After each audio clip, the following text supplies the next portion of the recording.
Morning. ഇന്ന് നമ്മൾ science and ടെക്നോളജിയാണ് എടുക്കാൻ പോണത്. സയൻസ് ആൻഡ് ടെക്നോളജിയിൽ നെക്സ്റ്റ് ചാപ്റ്റർ 29ാമത്തെ ചാപ്റ്ററാണ് നാച്ചുറൽ എൻവിറോൺമെൻറ്റ്. അപ്പോൾ എന്താണ് നമ്മുടെ എൻവിറോൺമെൻറ്റ്, നമ്മുടെ പരിസ്ഥിതി എന്ന് പറയുന്നത്?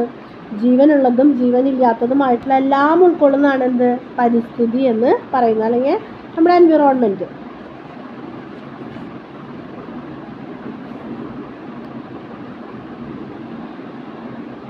അപ്പോൾ അതാണ് എൻവിറോൺമെൻറ്റ്. ഇനി ഹാബിറ്റാറ്റ് അല്ലെങ്കിൽ എന്താണ് ഒരു ആവാസ വ്യവസ്ഥ എന്ന് പറയുന്നത്? ഒരു ജീവി ജീവിക്കുന്ന അതിൻ്റെ ചുറ്റുപാടുകളെയാണ് നമ്മൾ ഹാബിറ്റാറ്റ് അല്ലെങ്കിൽ ആവാസ വ്യവസ്ഥ എന്നൊക്കെ പറയുന്നത്. ഇനി ഒരു നമ്മൾ ജീവിക്കുന്ന ഒരു ജീവി അതിന് ചുറ്റുപാടുകൾ ജീവിക്കാനായിട്ട് അതിന് ചില അഡാപ്റ്റേഷൻസ് ഉണ്ടാവും.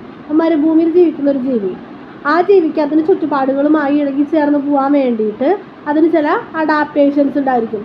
അതിൻ്റെ ശരീരത്തെ പലതരത്തിൽ ശരീര പ്രകൃതികൾ ഉണ്ടായിരിക്കും, എന്തെങ്കിലും പ്രത്യേക അവയവങ്ങൾ അങ്ങനെയൊക്കെ ഉണ്ടായിരിക്കും. അപ്പോൾ ഓരോ ജീവിക്കും അതിന് ചുറ്റുപാടുകൾ ജീവിക്കാനായിട്ടൊരു അഡാപ്റ്റേഷൻസ് ഉണ്ടായിരിക്കും. ഇനി ഇതുപോലെ ഒന്നിലധികം ഹാബിറ്റാറ്റുകൾ കൂടിച്ചേർന്നിട്ടുള്ള വലിയൊരു അവസ്ഥയിലാണ് നമ്മൾ എക്കോസിസ്റ്റം എന്ന് പറയുക. ഒരു ജീവിയും അതിൻ്റെ ചുറ്റുപാടുകളും അതിൽ പെടുന്ന ജീവനുള്ളതും ജീവനില്ലാത്തതുമായിട്ടുള്ള എല്ലാം ഉൾക്കൊള്ളുന്ന ആ വലിയൊരു വിഭാഗത്തിനെയാണ് നമ്മൾ എക്കോസിസ്റ്റം എന്ന് പറയുന്നത്. അപ്പോൾ ഇനി നമുക്ക് നോക്കാനുള്ളത് ഇങ്ങനെ എന്തൊക്കെയാണ് അഡാപ്റ്റേഷൻസ്, ഓരോ ടൈപ്പ് ഹാബിറ്റാറ്റിലുമുള്ള ജീവികളുടെ അഡാപ്റ്റേഷൻസ് എന്തൊക്കെയാണെന്ന് നമുക്ക് നോക്കാം.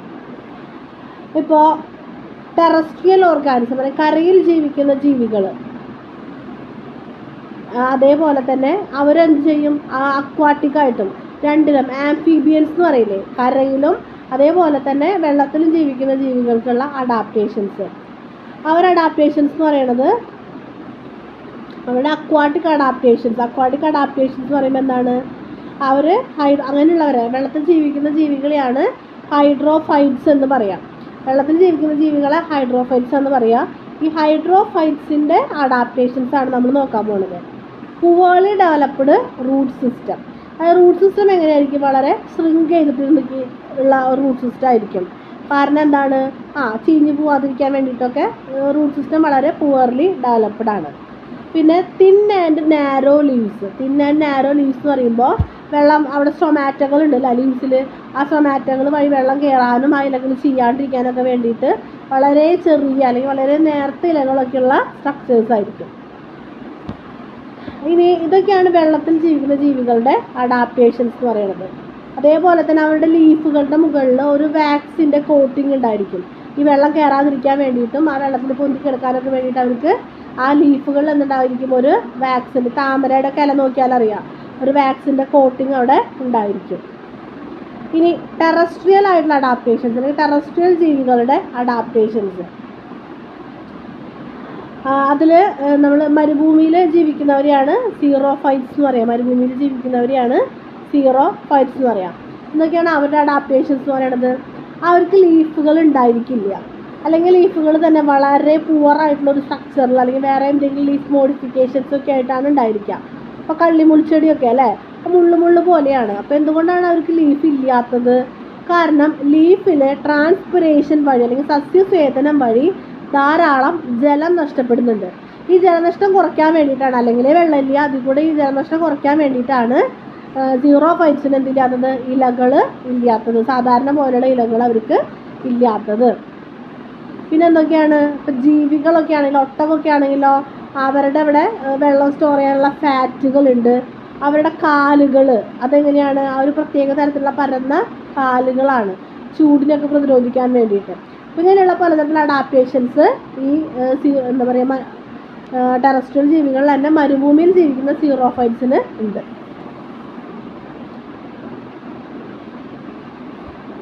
ഇതുപോലുള്ള സ്പെഷ്യലൈസ്ഡ് ആയിട്ടുള്ള അഡാപ്റ്റേഷൻസ് നോക്കാം. അത് പൊതുവേ പറഞ്ഞതാണ് അക്വാട്ടിക്, ടെറസ്ട്രിയലൊക്കെ. ഇനി വെള്ളത്തിൽ ജീവിക്കുന്ന ജീവികളുടെ അഡാപ്റ്റേഷൻസ് എന്ന് പറയുമ്പോൾ സ്ട്രീം ലൈൻഡ് ബോഡി, ഇപ്പോൾ മീനിൻ്റെയൊക്കെ ഒരു കണ്ടിട്ടില്ലേ ഒരു പ്രത്യേക ഷേപ്പ്, അതിനെയാണ് സ്ട്രീം ലൈൻഡ് ബോഡി എന്ന് പറയുക. കാരണം അവരിങ്ങനെ വെള്ളത്തിൽ കൂടെ പോകുന്ന സമയത്ത് ആ വെള്ളം ഉണ്ടാക്കുന്ന ഫ്രിക്ഷൻ കുറയ്ക്കാൻ വേണ്ടിയിട്ടാണ് അവരുടെ ശരീരത്തിൽ അങ്ങനെ ഒരു ഷേപ്പ് കൊടുത്തിട്ടുള്ളത്. പിന്നെ സ്മൂത്ത്, ഓൾമോസ്റ്റ് ഹെയർലെസ് ബോഡി ആയിരിക്കും. കാരണം വളരെ സുഖമായിട്ട് പോകാൻ വേണ്ടി ഹെയർലെസ് ആണ്, വളരെ സ്മൂത്ത് ആയിട്ടുള്ള ബോഡി ആയിരിക്കും. Webbed feet in ducts. ഇപ്പോൾ ഒരു താറാവിൻ്റെയൊക്കെ കാല് കണ്ടിട്ടില്ലേ, അങ്ങനത്തെ ഒരു സ്ട്രക്ചർ ആയിരിക്കും. കാരണം അവർക്ക് അതെന്താണ്, വെള്ളത്തിൽ പോകുന്ന സമയത്ത് അവർക്കത് ചിറക് പോലെ നീന്താനും കൂടെ ഉപയോഗിക്കാൻ വേണ്ടിയിട്ട്. Flattened tail that serve as a oar. ഇനി വാലെങ്ങനെയാണ്, ഇതേപോലെ തന്നെ പരന്ന വാലുകളായിരിക്കും. അത് പങ്കായം പോലെ അവർക്ക് തുഴഞ്ഞു പോകാൻ വേണ്ടിയിട്ട് സഹായിക്കുന്നു. Fins of fish help to swim, steer and maintain balance. ഈ ഫിൻസ് അല്ലെങ്കിൽ എന്താ പറയുക, ഈ ചെകിളപ്പൂക്കൾ എന്നൊക്കെ പറയില്ലേ, അതെന്താ ചെയ്യണത്, അതിവരെ വെള്ളത്തിൽ നീന്താനായിട്ടും അതേപോലെ തന്നെ അവരുടെ ബോഡിയുടെ ബാലൻസിനൊക്കെ ആയിട്ടത് സഹായിക്കും. ബ്ലാഡർ ഓഫ് വെയിൽ, A thick layer of fat or oil stored between the skin and muscles of the body provide insulation. അപ്പോൾ വെയിൽ തിമിംഗലത്തിൻ്റെ ഒക്കെ ബ്ലാഡർ എന്താണ്, അവിടെ ഇൻസുലേഷൻ കൊടുക്കും. എന്താണ് ഇൻസുലേഷൻ കൊടുക്കുക എന്ന് പറയണത്, വെള്ളം അകത്ത് കയറാതിരിക്കാനും അതിൻ്റെ പ്രശ്നങ്ങളൊന്നും ഇല്ലാതിരിക്കാൻ വേണ്ടിയിട്ട് അവരെ ബോഡിനെ പ്രൊട്ടക്റ്റ് ചെയ്യാൻ വേണ്ടിയിട്ടുള്ളൊരു ഇൻസുലേഷനായിട്ട് അത് വർക്ക് ചെയ്യും. Eyes are positioned on top of the head which allows animal to hide in water and still detect predators or prey above the water. ഇനി തലയുടെ മുകളിലായിരിക്കും കണ്ണ്. ഈ കണ്ണെന്താണ്, ചുറ്റും നോക്കാൻ വേണ്ടിയിട്ടും അതേപോലെ തന്നെ പ്രെഡേറ്റേഴ്സിൽ നിന്ന് രക്ഷപ്പെടാനൊക്കെ ആയിട്ട് ഈ കണ്ണവരെ സഹായിക്കും. ഇനിയുള്ളത് nostrils positioned near the top of the head. Nostrils എവിടെയായിരിക്കും, തലയുടെ കുറച്ച് മുകളിലായിരിക്കും.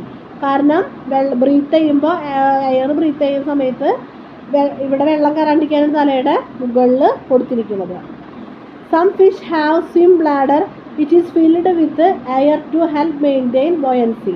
ഇനി ചില ഫിഷിന് എന്തായിരിക്കും, ഒരു ബ്ലാഡർ ഉണ്ടായിരിക്കും, അതിൻ്റെ ഉള്ളിൽ എയറാണ് ഉണ്ടായിരിക്കുക. കാരണം ആ ഒരു ബോയൻസി, അതായത് വെള്ളത്തിൽ പൊങ്ങി കിടക്കാനുള്ള ആ ഒരു ഫോഴ്സ് അവർക്ക് കിട്ടാൻ വേണ്ടിയിട്ട്. ഇതൊക്കെയാണ് എന്ത്, അക്വാട്ടിക് ആയിട്ടുള്ള ആനിമൽസിൻ്റെ അഡാപ്റ്റേഷൻസ്. ഇനി നമുക്ക് നോക്കാനുള്ളത് ബേർഡ്സിൻ്റെ അഡാപ്റ്റേഷൻസ് ആണ്. Birds with respect to bones, അവരുടെ ബോണുകൾക്കൊരു പ്രത്യേകതയുണ്ട്. എന്താണ്, ഹോളോ ബോണുകളായിരിക്കും. ബേർഡ്സിന് ഹോളോ ബോണുകളായിരിക്കും. അതേപോലെ തന്നെ ഫെദർ ഉണ്ടായിരിക്കും, പറക്കാൻ വേണ്ടിയിട്ടുള്ള ഫെദർ ഉണ്ടായിരിക്കും. പിന്നെ അവരുടെ കാലുകളൊക്കെ എന്താണ്, സ്കിന്നുകൾ കൂടുതലായിരിക്കും, വിരലുകൾക്കിടയിൽ സ്കിന്ന് കൂടുതലായിരിക്കും. ഇതൊക്കെയാണ് ബേർഡ്സിൻ്റെ അഡാപ്റ്റേഷൻസ്. പിന്നെ സ്കിൻ എങ്ങനെയായിരിക്കും, സ്കെയിലി, അതൊക്കെയാണ് അവരുടെ അഡാപ്റ്റേഷൻസ് എന്ന് പറയുന്നത്. ഇനി അതേപോലെ എന്താ പറയുക, റെപ്റ്റൈൽസ്, അവരുടെ അഡാപ്റ്റേഷൻസ് എന്ന് പറയുന്നത് അവരുടെ സ്കിന്ന് എന്ന് പറഞ്ഞാൽ സ്കെയിലി ആയിരിക്കും, ഇങ്ങനെ ചെതമ്പൽ പോലുള്ളതായിരിക്കും. അതൊക്കെയാണ് റെപ്റ്റൈൽസിൻ്റെ വരുന്നത്. അപ്പോൾ ഇങ്ങനെയുള്ള കുറച്ച് അഡാപ്റ്റേഷൻസ് അവർ ഇവിടെ എന്നൊക്കെ പറഞ്ഞ് നമ്മളിവിടെ ചോദിച്ചിട്ടുണ്ട്. അത് ഇതിൽ നോക്കിയിട്ട് പഠിക്കണം കേട്ടോ. ഒരു ഓർഡർലെസ് ആണ് ഇത് കിടക്കുന്നത്. ഇനി നമുക്ക് നോക്കാനുള്ളത് ഫോട്ടോസിന്തസിസ് ആണ്. എന്താ ഫോട്ടോസിന്തസിസ് എന്ന് പറയുന്നത്, പ്ലാന്റ്സ് സൺലൈറ്റിൻ്റെ പ്രസൻസിൽ കാർബൺ ഡൈ ഓക്സൈഡും വാട്ടറും യൂസ് ചെയ്തിട്ട് എന്തുണ്ടാക്കും, ഫുഡ് ഉണ്ടാക്കും. ഫുഡ് എന്ന് പറയുന്നത് ഗ്ലൂക്കോസ് ആണ്. എന്നിട്ട് ഓക്സിജനെ റിലീസ് ചെയ്യിക്കും. ഈ ഒരു പ്രോസസ്സിനെയാണ് ഫോട്ടോസിന്തസിസ് എന്ന് പറയുന്നത്. ഇനി നമുക്ക് കുറച്ച് സൈക്കിൾസ് ആണ് നോക്കാനുള്ളത്. സൈക്കിൾസ് എന്ന് പറയുമ്പോൾ നൈട്രജൻ സൈക്കിൾ. നമ്മുടെ അറ്റ്മോസ്ഫിയറിൽ നൈട്രജൻ ഉണ്ട്. ആ നൈട്രജൻ എല്ലാവരും യൂസ് ചെയ്യുന്നുണ്ട്. പിന്നെ ഈ നൈട്രജൻ്റെ അളവ് ഇങ്ങനെ നിലനിർത്തി പോകുന്നുണ്ട്. അതെങ്ങനെയാണ് നടക്കുന്നതെന്നുള്ളത്. ഇപ്പോൾ അറ്റ്മോസ്ഫിയറിലുള്ള നൈട്രജനെ ഓർഗാനിസത്തിന് ഡയറക്റ്റ്ലി എന്ത് ചെയ്യാൻ പറ്റില്ല, കൺസ്യൂം ചെയ്യാനായിട്ട് പറ്റില്ല. നൈട്രൈറ്റുകളോ നൈട്രേറ്റുകളോ ആക്കിയിട്ടാണ് മാറ്റണം. അതിന് വേണ്ടി സോയിലിലുള്ള നൈട്രജൻ ഫിക്സിങ് ബാക്ടീരിയാസ് എന്ത് ചെയ്യും, ഇവരെ നൈട്രൈറ്റുകളും ആക്കി മാറ്റും. ഇനി ഈ നൈട്രൈറ്റും ഒക്കെ ഈ പ്ലാന്റ്സ് വലിച്ചെടുക്കും. അവരത് യൂസ് ചെയ്യും. ആ പ്ലാന്റ്സിനെ കഴിക്കുന്നത് വഴി അത് ബാക്കി ആനിമൽസിന് കിട്ടും. ആനിമൽസിനുള്ള എങ്ങനെയാണ്, ഈ നൈട്രജനെ അമോണിയാക്കി മാറ്റും. അമോണിയനെ എന്താ പറയുക, കുറച്ചും കൂടി പോയിസണസ് അല്ലാത്ത യൂറിയാക്കി മാറ്റും. അമോണിയ പോയിസണസ് ആണ്, അവരെ യൂറിയാക്കി മാറ്റും. ഈ യൂറിയ എന്ന് പറയുന്നത് ഈ ആനിമൽസിൻ്റെ എക്സ്ക്രീഷൻ വഴി പുറത്തേക്ക് പോകും. അങ്ങനെ ഉണ്ടാവുന്ന ഈ യൂറിയനെ പിന്നും എന്ത് ചെയ്യും, ഡീനൈട്രിഫിക്കേഷൻ ചെയ്തിട്ട് അറ്റ്മോസ്ഫിയറിക് നൈട്രജൻ ആക്കി മാറ്റും, അറ്റ്മോസ്ഫിയറിലേക്ക് കൊടുക്കും. ഇങ്ങനെയാണ് നൈട്രജൻ്റെ ഒരു സൈക്കിള് പോകുന്നത്. ഇനി കാർബൺ ഡൈ ഓക്സൈഡ് ആണെങ്കിലോ, കാർബൺ ഡൈ ഓക്സൈഡ് എങ്ങനെയാണ്, പ്ലാന്റ്സ് കാർബൺ ഡൈ ഓക്സൈഡിനെ യൂസ് ചെയ്യും. നമ്മളെന്ത് ചെയ്യും, കാർബൺ ഡൈ ഓക്സൈഡിനെ പുറത്തേക്ക് വിടും. അപ്പോൾ ബാക്കിയുള്ള എല്ലാ ഓർഗാനിസം, ഈവൻ എന്താണ് പ്ലാന്റ്സ് അടക്കം എന്ത് ചെയ്യും, അവരുടെ എക്സ്പയർ ചെയ്യുന്ന എയറിൻ്റെ കൂടെ കാർബൺ ഡൈ ഓക്സൈഡ് പോകുന്നു. ആ എക്സ്പയർ ചെയ്യുന്ന കാർബൺ ഡൈ ഓക്സൈഡിനെ പ്ലാന്റ്സ് ഇൻസ്പയർ ചെയ്തിട്ട് അല്ലെങ്കിൽ അവർ വലിച്ചെടുത്തിട്ട് ഫോട്ടോസിന് യൂസ് ചെയ്യുന്നു. ഇത് കഴിഞ്ഞിട്ട് പിന്നെ വീണ്ടും എക്സ്പയർ ചെയ്യുമ്പോൾ കാർബൺ ഡൈ ഓക്സൈഡ് പോകുന്നു, അവരങ്ങനെ യൂസ് ചെയ്യുന്നു. അപ്പം ഇങ്ങനെയാണ് നമുക്ക് സൈക്കിൾസ് വന്നിരിക്കുന്നത്. അപ്പോൾ ഇതും കൂടി ഒന്ന് നോക്കണം. ഇനി ഫുഡ് ചെയിൻസിനെ കുറിച്ച് പറയാം. ഇപ്പോൾ ഒരു എക്കോസിസ്റ്റത്തിൽ അതിലുള്ള ജീവജാലങ്ങൾ തമ്മിലൊരു കണക്ഷൻ ഉണ്ട്, ഒരു ഇൻ്റർ കണക്റ്റഡ് ആയിട്ടാണ് നിൽക്കുന്നത്. ആ കണക്ഷനെയാണ് എന്ത് പറയുക, ഫുഡ് ചെയിൻ എന്ന് പറയാം. ഇപ്പോൾ ഒരു ജീവി ആ ജീവിനെ കൺസ്യൂം ചെയ്യുന്ന മറ്റൊരു ജീവി, അതിനെ കൺസ്യൂം ചെയ്ത് ജീവിക്കുന്ന മറ്റൊരു ജീവി. അപ്പോൾ ഒരു ഫുഡ് ചെയിൻ എന്ന് പറയുമ്പോൾ ഇത് പ്രധാനമായിട്ടും 3 പാർട്ടാണ് ഉണ്ടായിരിക്കുക. ഫസ്റ്റ് പാർട്ട് എന്ന് പറയുന്നത് പ്രൊഡ്യൂസറാണ്, സെക്കൻഡ് പാർട്ട് കൺസ്യൂമറാണ്, തേർഡ് പാർട്ട് എന്ന് പറയുന്നത് ഡീകമ്പോസറാണ്. ഈ ഡീകമ്പോസർ കൺസ്യൂമറിനെ ഡീകമ്പോസ് ചെയ്യും, പ്രൊഡ്യൂസറിനെയും ഡീകമ്പോസ് ചെയ്യും. അപ്പോൾ 3 പാർട്ടാണുള്ളത്: പ്രൊഡ്യൂസർ, കൺസ്യൂമർ, ഡീകമ്പോസർ. ഇനി പ്രൊഡ്യൂസർ എന്താ ചെയ്യുക, പ്രൊഡ്യൂസ് ചെയ്യും അല്ലെങ്കിൽ ഉൽപ്പാദിപ്പിക്കും. എന്താണ് ഉൽപ്പാദിപ്പിക്കുന്നത്, ഫുഡാണ് ഉൽപ്പാദിപ്പിക്കുന്നത്. എന്ത് ഫുഡ്?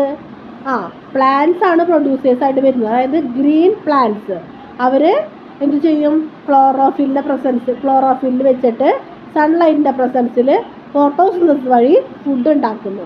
ഇതാണ് പ്രൊഡ്യൂസേഴ്സ് ചെയ്യുന്നത്. ഇങ്ങനെ പ്രൊഡ്യൂസ് ചെയ്യുന്ന ഫുഡിനെ കൺസ്യൂമേഴ്സ് കൺസ്യൂം ചെയ്യും. ഈ കൺസ്യൂമർ തന്നെ പല ഭാഗങ്ങളുണ്ട്. അതിലെ ഫസ്റ്റ് ഭാഗത്തിനാണെന്ന് പറയുകയാണെങ്കിൽ ഫസ്റ്റ് പാർട്ടാണ് ഹെർബിവോറസ്, അതായത് ഈ പ്ലാന്റ്സിനെ ഡയറക്റ്റ് കൺസ്യൂം ചെയ്യുന്ന ഹെർബിവോറസ്. സെക്കൻഡ് പാർട്ട് എന്താണ്, ഈ ഹെർബിവോറസിനെ കഴിക്കുന്ന സ്മോൾ കാർണിവോറസ്, ആ സ്മോൾ കാർണിവോറസിനെ കഴിക്കുന്ന ലാർജ് കാർണിവോറസ് നെക്സ്റ്റ് പാർട്ട്. ഇനി ഇവരെല്ലാവരും ഡീകമ്പോസ് ചെയ്യുന്ന ആളാരാ, ഡീകമ്പോസറാണ്. ഒരു ഫുഡ് ചെയിനിലെ ഓരോ പാർട്ടിനും അല്ലെങ്കിൽ ഓരോ ലെവലിനും എന്ത് പറയും, ട്രോപ്പിക് ലെവൽ എന്നാണ് പറയുക, ട്രോപ്പിക് ലെവൽ. അപ്പോൾ ഏത് ഫുഡ് ചെയിൻ്റെ ആണെങ്കിലും ഫസ്റ്റ് ട്രോപ്പിക് ലെവൽ എന്ന് പറയുന്നത് ഏതാണ് പ്രൊഡ്യൂസറാണ്. ഫസ്റ്റ് ട്രോപ്പിക് ലെവൽ എന്ന് പറയുന്നത് പ്രൊഡ്യൂസറാണ്. സെക്കൻഡ് ട്രോപ്പിക് ലെവൽ എന്ന് പറയുന്നത് ഹെർബിവോറസ് ആണ്. തേർഡ് അവർ തിന്നുന്ന സ്മോൾ കാർണിവോറസ്, ലാർജ് കാർണിവോറസ്, അങ്ങനെ പോയോണ്ടിരിക്കും. ഇനി ഇൻ്റർ കണക്റ്റഡ് ആയിട്ടുള്ള ഫുഡ് ചെയിൻസിനെയാണെന്ന് പറയുക ഫുഡ് വെബ് എന്ന് പറയുക. ഇൻ്റർ കണക്റ്റഡ് ആയിട്ടുള്ള ഫുഡ് ചെയിൻസിനെയാണ് ഫുഡ് വെബ് എന്ന് പറയുക. അപ്പോൾ ഇത്രയാണ് നമുക്ക് ഈ ചാപ്റ്ററിൽ നോക്കാനുള്ളത്. അതിൽ ഓരോ ജീവികളുടെയും അഡാപ്റ്റേഷൻസ് നിങ്ങൾ എന്തായാലും പഠിക്കണം.